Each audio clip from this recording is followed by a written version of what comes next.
This is the Cloud Security Today podcast, where leaders learn how to get cloud security done. And now your host, Matt Chiodi. What is the state of cloud native security?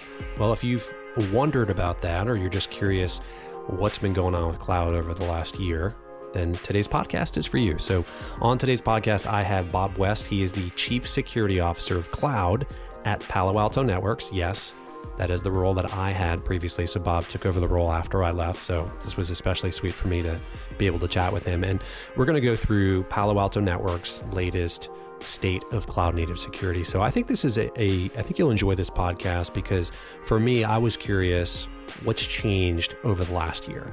One of the things I remember talking about when I was at Palo Alto Networks was just we would do the threat research every 6 months, but we would also do on a yearly basis more of a survey-based approach around the state of cloud native, and that's what we're going to cover on today's program. As usual, I dig into Bob's background because he has been in the world of cybersecurity for over 30 years. I dig a little bit into his background, how he started off in financial services, and then we talk about his time with advising startups. So you'll hear me mention this in the interview. Bob is prolific when it comes to his advising work. He's advised over 10 different startups. So if you find that interesting, I think you will enjoy both that as well as how the usage of cloud and how the state of cloud native security has changed so much over the last year. Enjoy the podcast. Bob, thanks for joining us today. Thanks for having me. Awesome. So, Bob, you've had an impressive career in cybersecurity spanning over 30 years. I'm just curious. Now, this is a big question, so hopefully you've had a minute or two to think about it. But, looking back, was there like one experience that maybe radically changed the trajectory of your career that, maybe you'd want to share with the audience? Yeah, I'll give you a couple. So first of all, I took the logical path from being a German major in undergrad to technology and then security. Okay, maybe it's not quite that logical. No, we might have to talk about that. But in all seriousness, my liberal arts background has actually helped me quite a bit in terms of being able to communicate better than average, which becomes really important when you're speaking to a leadership team or board of directors.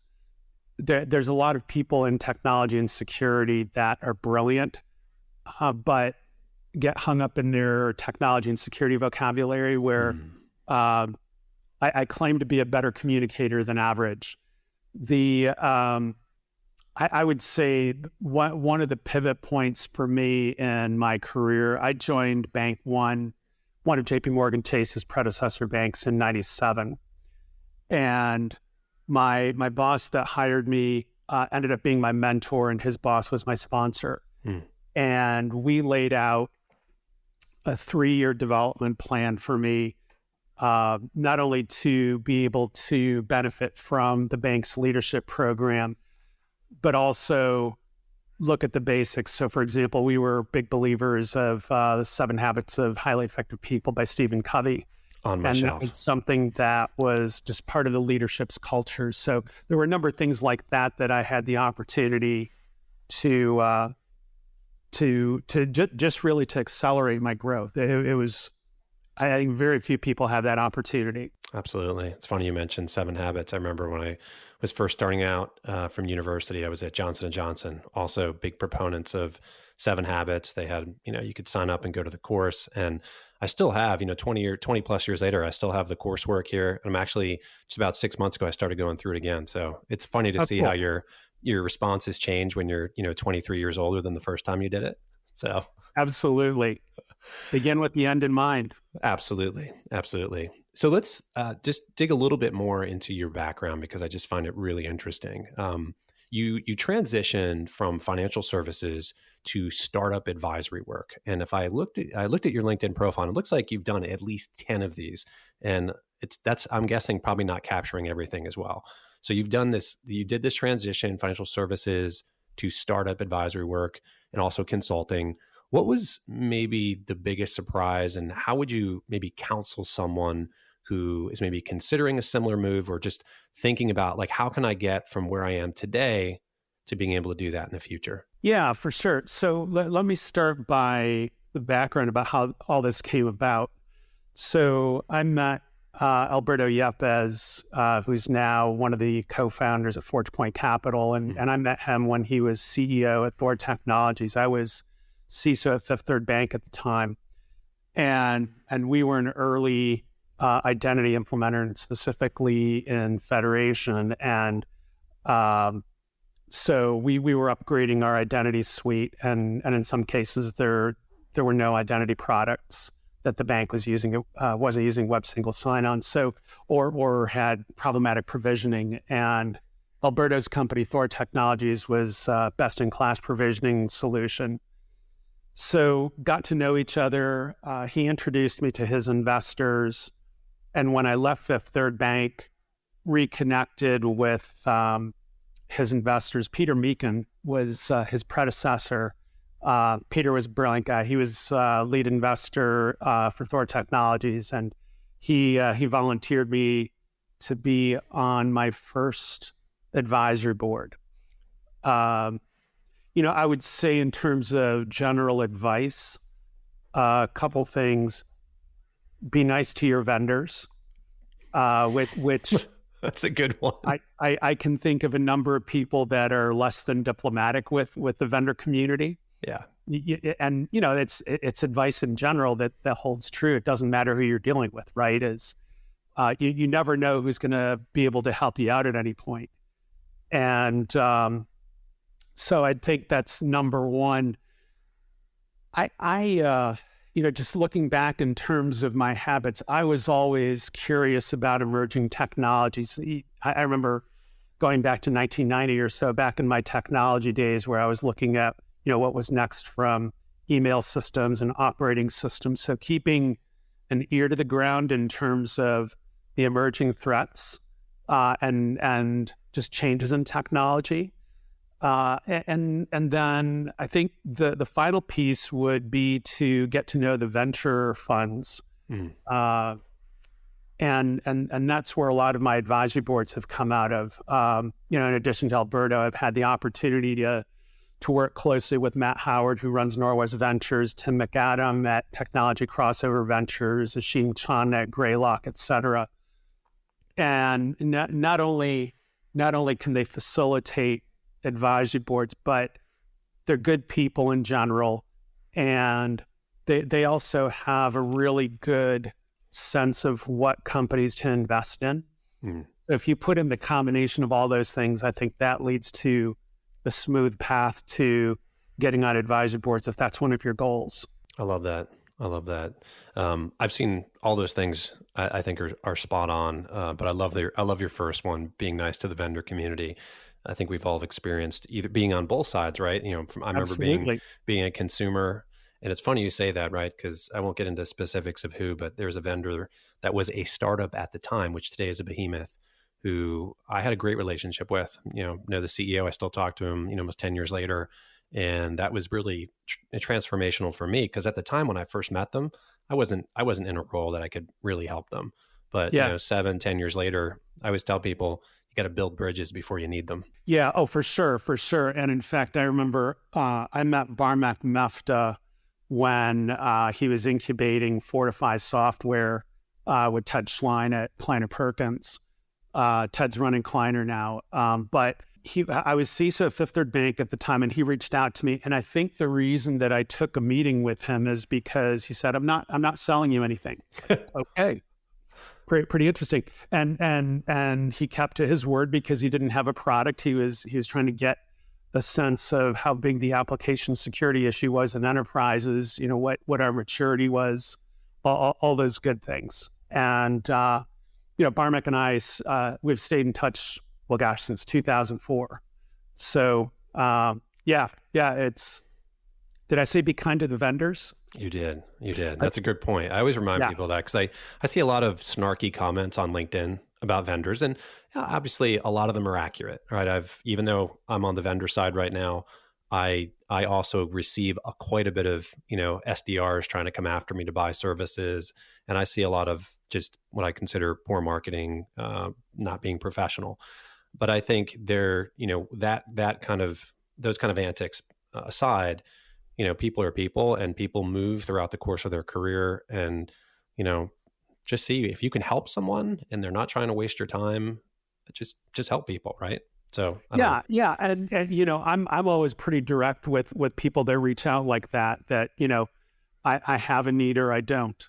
But I always try and be polite, because nice. it's the right thing to do. And you just never know where people are going to end up, right? I mean, I could be talking to an entry-level salesperson who ends up on an executive team at some point, right? I mean, you never know. Absolutely. Well, one of the things you said is that, when you were making that transition, is you always like to keep your ear to the ground in terms of emerging technology, threats, and risks. And certainly at Palo Alto Networks, in your role as Chief Security Officer of Cloud, you're still doing that, right? Working with the different teams there. So Palo is absolutely known for its world-class research. And I think it was earlier this year in 2023, you guys released the latest installment of the State of Cloud Native Security.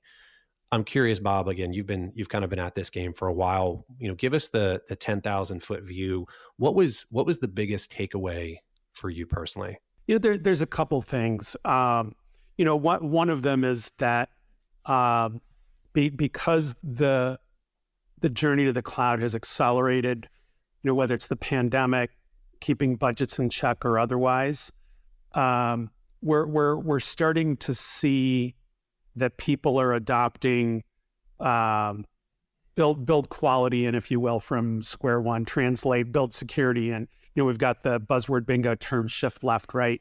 Mm-hmm. It's common sense. Going back to Covey, common sense isn't necessarily common practice.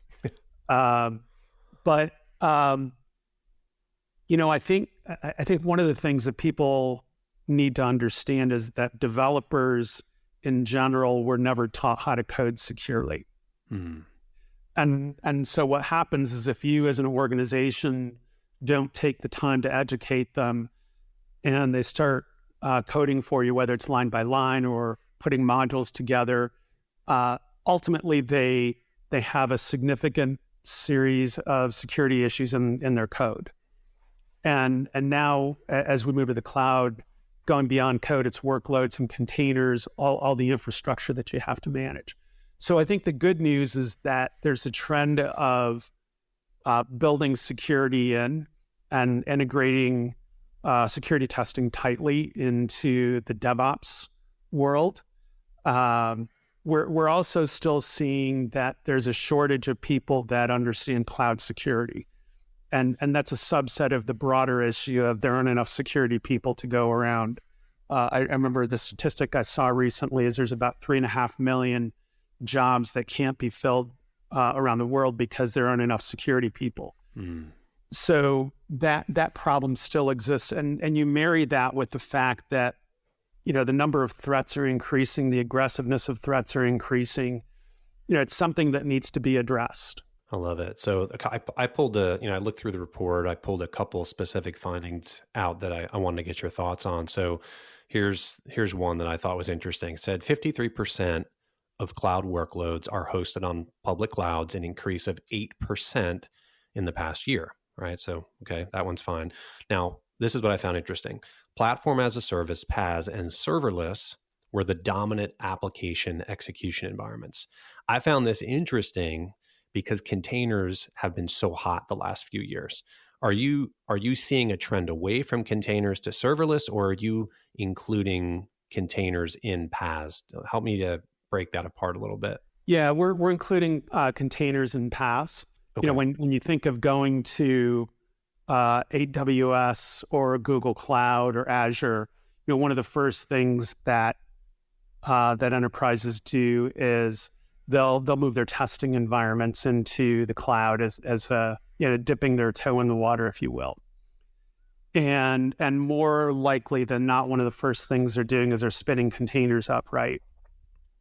So it's part and parcel. Containers, in fact, are part of PaaS in our study. That's good. Because it was, when I was looking at this research probably a year, maybe even more than a year ago, the majority of workloads it was very distributed still between traditional VMs, containers, and there was a little bit of serverless. But I assume you guys are seeing a pickup in serverless now, because obviously to go serverless, you can't just, pick up an app. You can't do lift and shift with serverless, right? You've got to completely redesign. Yeah. Well, you can. It's just not a very pleasant experience. But one of the things I find interesting is so go back to around February of 2020 when the pandemic was on the uptick. We did a study last year, and at the beginning of 2020, about 30% of enterprises had more than half of their workloads in the cloud. In the middle of last year, about 70% had more than half of their workloads in the cloud. Wow. So there's definitely an acceleration in terms of cloud adoption. And the big thing that you want to get right, going back to something that you just mentioned, is, you can lift and shift, and sometimes it makes sense. I know we have a couple of customers whose data centers are being shut down and they have a hard deadline. But that is not the ideal way to move to the cloud. Re-architecting applications is step number one. And if you don't do that, the benefits of moving to the cloud really are not achieved. That may actually fit really well with the next finding that I wanted to pull out. And that was this one, that a greater number of C-suite respondents calculate TCO, or total cost of ownership, as higher than expected. That's 70+%. Versus practitioner level respondents at 63%. And it says, related to this, almost 60% of C-suite respondents reported higher than expected security costs as compared to less than 50% of practitioners. So following up on kind of what you said, maybe there's a little bit of, disconnect here between the two. But, so the C-suite sees costs for cloud being higher than frontline workers, which tells me perhaps practitioners need to do a better job setting expectations when it comes to what results cloud will provide and what maybe they'll need either tool-wise or time-wise to maintain and elevate their security game. So a lot kind of packed in there, but did you find this disconnect significant? And, what are maybe some of the impacts? Well, it is significant. There are a number of dynamics in play here. One of them is there's a number of security organizations and enterprises that at least historically were viewed as the business prevention unit, right? They're the guys and gals that say no. Right. And so think of, put your business hat on. You're going to go to the security people, and more likely than not, they're going to say no. Do you really want to deal with them? Probably not. No. and so you will get security involved at the end of an implementation, if at all. If that's the mindset. So I think that's one of the dynamics in terms of why organizations perceive that it's more expensive, because they generally don't do the upfront calculation in security in traditional environments. I think the other major dynamic that's in play is the major cloud service providers know everyone's moving to the cloud, and there's a limited number of them, right? I mean, you pick the big 3 or 4. Right. They can effectively set their prices, maybe not at will, but there just aren't a lot of competitors that are out there. And so a consequence is costs have gone up. So when you marry it with not calculating in security up front and the fact that there's a limited number of vendors, it doesn't surprise me that security and the cost of managing infrastructure in the cloud have gone up. Yeah, and I think that, getting back to what you were saying earlier, I've worked with a number of organizations over my career, last decade or so, that have gone through this process. And most of the time, maybe not quite as much anymore, because cloud has just become a default playbook for most, if not, I won't say all, but most organizations at this point in time. That move to cloud was almost always led by the CIO. And sometimes before it was even led by the CIO, it was led by individual business units, right? Right. And you've kind of had this, I kind of think we're in the third wave of cloud now. But as part of that, I think that there is still that disconnect that happens when, like, hey, we're going to go to the cloud and we're going to save money. But unless you do the work up front, which is looking at how do I actually take advantage of things that are truly cloud native, like you said, serverless, containers, refactoring my application, you're not typically going to see those cost savings that were talked about so much. Maybe not so much today, but that maybe 2-3 years ago was talked about. Yeah, so I like to use quality as an analogy. So think of in manufacturing, when a car rolls off the assembly line, you don't say, let's add quality now, right? It's through the manufacturing process. Exactly. And if you don't have the right level of quality, you start having defects. And if they're severe enough, you have recalls, which are expensive. But the big cost to a manufacturing company is damage to brand and reputation. So I see security breaches as being analogous to recalls, where they're expensive, take a lot of effort to address. But when you have one, the big damages to brand and reputation. And, you think of, you have to make a concerted effort as a manufacturer to say quality is important to me. So you've got to build the systems in up front. But ultimately, it becomes something that you can use as competitive advantage. And think of customer satisfaction. So I'm on my 5th Honda Accord right now. And my 2003 Accord, I had about 330,000 miles on it, and I could have driven it another couple 100,000 miles easily. But I wanted a new car because I'm a spoiled brat. But think of the loyalty that I have to Honda because of quality being important to them. So think of it in the business world and security. If I'm buying a product and I'm comparing two companies, one of them takes it seriously, the other one doesn't, all things being equal, the decision's pretty easy. Right. It's funny that you mention Honda Accords. I have an 04 Accord that I love. I keep driving it. I don't have as many miles on it as you do. I don't even think I've broken 200,000 yet, but I love the car because it's bulletproof, right? It just always runs. Sure. You change tires and brakes, and you're pretty much good to go. And like you said, the affinity that has generated for me is, eventually I'm going to get a new car just because, like you said, I want a new car. But there's nothing wrong with it. And from a security perspective, I think there's some very good parallels that go with that as well, and which ties in really well actually to the next finding. It's amazing how these are all fitting together very well. But it's that, and this has to do with deployment frequency. So that's one of the things that you looked at. And I think the conversation around quality fits in here, right? So you found that 2/3 of all enterprises say that deployment frequency has increased or significantly increased over the past year. And 38% of enterprises deploy code to production or release to end users every day. That's 38%. Isn't that crazy? That is like, I don't know if you have any historical numbers on this. I don't remember if the question was asked last year, but I assume that this is a massive jump in terms of deployment frequency. It is a big jump, especially as when you compare it to traditional waterfall approaches. Let me make a couple of observations. I think one of the things is that developers in general are incented to crank code out, right? And it doesn't matter whether they're writing line by line, which happens infrequently now, or they're putting together modules of code. They're incented to crank out code as opposed to cranking out quality code. And it requires a shift in mindset. And especially as you're releasing software on a daily basis, and in a lot of cases, it becomes that much more important to pay attention to security.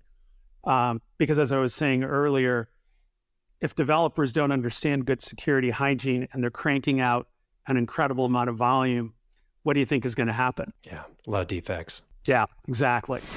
Prisma Cloud secures infrastructure, applications, data, and entitlements across the world's largest clouds, all from a single unified solution. With a combination of cloud service provider APIs and a unified agent framework, users gain unmatched visibility and protection. Prisma Cloud also integrates with any continuous integration and continuous delivery workflow to secure cloud infrastructure and applications early in development. You can scan infrastructure as code templates, container images, serverless functions, and more while gaining powerful, full-stack runtime protection. This is unified security for DevOps and security teams. To find out more, Go to prismacloud.io. So 38% deploy at least once a day, and 17% deploy multiple times a day. That's a significant percentage. That's high velocity, and that's awesome from a time to market perspective. Being able to get those features and functionality out, like you said, in the waterfall world, this wasn't really possible. But when you think about it being good, from a speed to market perspective, the question I have is, how do security teams keep up with that pace? You can't do a manual security review when someone's pushing one or more times per day. We're not talking about the old case where it used to be, like companies like SAP used to do their annual update, right? This is at least once a day. So how do security teams keep up with that pace? Well, the answer is it's hard. But the most important thing is teaching people how to fish. So you have to teach the developers what good security hygiene is, number one. The next thing is integrate as tightly as you can and to the development environment. So that's one of the things that we do. And traditionally, if you look at traditional application security testing tools, developers would have one screen with pick your favorite testing tool and another one where they're doing their development. And number one, it's not efficient.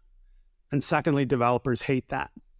And so integrating security into the same screen. So as an example, I'm a developer, I'm putting some modules of code together. The ideal scenario is that you have a message come up and say, hey, you've got a security issue here. Do you want to address it? And having the ability to do that in real time, in conjunction with teaching developers good security hygiene, is the way you scale. We did a study last year, and I think the ratio was 10 developers for one security person. So if you think of how is security going to keep up with the developers, you can't, right? And nor should it be security's job to test all the code that goes out. Now, does it make sense to do spot checking? Absolutely. But doing testing on a 1-to-1 ratio just doesn't make sense. And it just doesn't scale for security organizations. This has got to be at this pace, because you talked about how this was analogous to manufacturing, and I think there are a lot of parallels. I've talked in the past about Deming's work on total quality management and how obviously he never intended it to be applied to software development, but it's completely applicable. And so I point a lot of people towards Deming's work on total quality management, because I think, if I might butcher this, but one of his thing is that, quality isn't something that you do at certain points. You just embed it into the overall process. And I think if I hear what you're saying correctly, that's exactly what you're saying, right? It's got to be something that where the problems are being created is where you need to really embed. So obviously there's developer education, which is part of that, but there's also then being able to do those real-time checks while the developer is actively writing their code. Yeah, and so I think this is a reflection of how enlightened I am. You can take issue with that, but when I was working on my master's, total quality management was one of my favorite classes. Yeah. And in fact, I was consulting with E&Y at the time, and I was able to apply a lot of the lessons from there into our security customers. It's to your point, what Deming came up with in the late 50s, I think it was, is absolutely applicable to us in the security industry. I love it. So I'll put this in the show notes, but the book itself that I've read a couple times is Deming's book, W. Edwards Deming. For those of you who aren't familiar, the book is called Out of the Crisis, and it is a really good book. Maybe don't even read the whole thing, but there's some, I forget how many points he has in there. I don't know if you remember, Bob, but there's 5 or 10 points that he goes through in the book. And it is amazing, the parallels that you would think that he wrote it for, CI/CD and all that, but it fits really well. So I'll put that link to that in the show notes, but definitely check that out. It's a great book. Yeah, for sure. One of the interesting things I remember is that Deming approached American automobile companies first in the 50s, and they said, "Don't bother us," right? That's right. And where did he go? The Japanese just absolutely ate it up. And it took them, a change in mind and a change in culture takes time. Absolutely. So if you think of Nissan came to the Americas around 1960 and Honda sold its first car in the United States around 74, 75. The original Nissans were not great quality. And American car companies laughed at the Japanese ones. And who would think that the companies that are really high quality, going back to the reason why I have a Honda Accord, is because they took it so seriously. Absolutely. It's all part of that quality equation. Now, one of the other things I want to point out from the research that I found interesting was, when you talk about quality, we talked about, educating your developers. We're talking about being as close as possible to where the source of the problems may typically be created. And one of those things is security tools. And one of the findings that I pulled out was that 76% of respondents say the number of cloud security tools they use create blind spots. And here's it going on. It goes on to say, on average, organizations rely on 30 plus tools for overall security. And then getting specific to cloud, 6 to 10 tools dedicated to cloud security. So 10 tools just for cloud security means that teams are looking at 10 different dashboards, 10 different reports, 10 different signal sources. Why so many tools, and how can security leaders get this to a manageable state so their teams are actually effective? Yeah. So, I think there's a lot of organizations that historically have bought best of breed tools, and historically that's made sense. But it does create complexity for sure.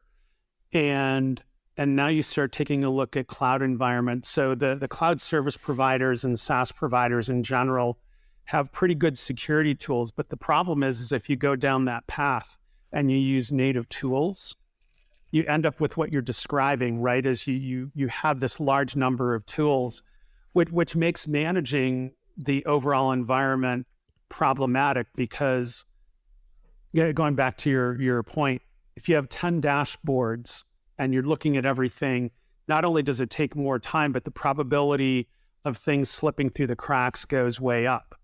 So back in my CISO days, we managed a buy, hold, sell list of security tools. So we would look at what are the tools that make sense for us right now? What are the tools that we've been using that no longer make sense? And then what's coming down the pike? And what do we need to prepare for? So if you manage the security tool portfolio, that's going to help simplify things. And then the other thing is, if you're using a platform approach where you have more than one set of tools on one platform that you can use as broadly as possible, that's the ideal scenario, because then you reduce complexity. You have one place where you set policy. And in theory, you should be able to see what's unusual and then address it as it comes up. I think if there is, I want to go back to the analogy because I just think it's so apt when we talk about manufacturing and specifically auto manufacturing. And again, this will go back to Deming. I think all things do at the end of the day. Absolutely. It was brilliant. Demings and Covey. Demings and Covey, exactly. But I think if there was one of the things that I remember on this was that when he went to the Japanese automakers, one of the things he said was you have to reduce the number of inputs. You have to simplify. And if you looked at, for example, the parts that were common between, like Nissan, Honda, et cetera, versus Ford, GM had, I'm not using, specific numbers, but like literally thousands of different parts that were going in, where the commonalities in the Japanese cars were so much lower. And that allowed them to have a lot better quality because they were controlling the inputs. I think that's a useful analogy when we think about security tooling in the cloud. Would you agree? Absolutely. And even just you think of the time that it takes, the more tools that you have just from a contractual perspective. Think of the number of contracts that you have to keep up with. I mean, it's not just the fact that you're using a large set of tools, which, oh, by the way, takes more time, takes more people, and is inefficient. So there's a lot of benefit for making a concerted effort to minimize the complexity in the security ecosystem. I also go back to architecture, where you think in the physical world, when you build a structure, one of the first things you do is you engage an architect. And if you skip that step and you go and build the structure, the chances of it having the right level of integrity go way down. And in technology in general is much more complex. And so paying attention to technology and security architecture, especially in light of the digital transformation that we're going through, becomes critical. One of the other findings, and I think this is interesting how this fits with what we were just talking about, but 90% of respondents say their organization cannot detect, contain, and resolve threats within an hour. So I'm curious, where does this fit in with other findings such as IBM? So what they found was they found that the average breach lifecycle takes 287 days, with organizations taking 212 days to initially detect a breach and 75 days to contain it. So where does this finding specifically with cloud, where does it kind of fit in with these kind of broader industry findings around that? So an hour is a long time. You think of an adversary, whether it's a nation state, ransomware gangs, whoever the adversary is. Think of what you can do in an hour, right? You get in the door, you could do lateral movement, you can try and understand what accounts are not protected properly. Can I escalate privileges and then do whatever my mission is, fulfill the mission, right? So if you can't understand that there's an issue for an hour, that's a problem. And to your point, there are a lot of organizations that will go weeks or months without being able to detect something. So it's a massive issue. And there's a number of reasons for it. Part of it is complexity. Part of it is not having enough people. I go back to Target's breach in 2013, where they had some really good tools, but no one was monitoring the intrusion detection systems. So it wasn't until after the fact that they were able to understand the magnitude of the issue they had. And for those of you not familiar, the bad actors stole about 100 million credit and debit cards after planting point of sale malware on the point of sale systems within Target's infrastructure. So we've got a challenge, but stepping back, and I think that's one of the things that most security organizations either don't do or don't have the time to do. Sometimes you have to take a breath and step back and see what's the state of affairs, and what am I doing well, what am I not doing well, and if you take the time periodically to see where you are, it makes it that much easier to protect information on a go-forward basis. So how does a security leader do that? I mean, you've worked with hundreds of customers, helping them to secure their cloud environments. How do they step back and maybe boil it down to a top 3, top 5? Like how should a leader, or how could a leader go about stepping back to really address cloud security holistically? So the first thing is having proper governance in place. So one of the things that is important is to really understand, so where is the business going? So you think of the pandemic happens, right, in February, March of 2020. The conversation that was happening between CEOs and CFOs was, we don't know how long this is going to last. How much cash do we have on hand? What are our fixed expenses? And based on asking those questions, organizations transition to the cloud much more quickly.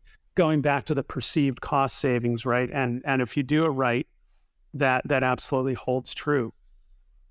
So as a security organization, you have to pay attention to those dynamics, or think of the conflict in Ukraine right now. If you're go beyond just doing business in Eastern Europe, There are related attacks coming from Russia towards the West. And it's not because we're directly involved in the conflict. It's because we're guilty by association. We're supplying Ukraine with weapons and intelligence and everything else. So understanding the business climate, understanding where the business is going. And once you understand that, then you can start making decisions in terms of, so what does the business need to achieve this? Is one cloud platform sufficient? Do I need more than one? What types of tools do I need to protect the environment?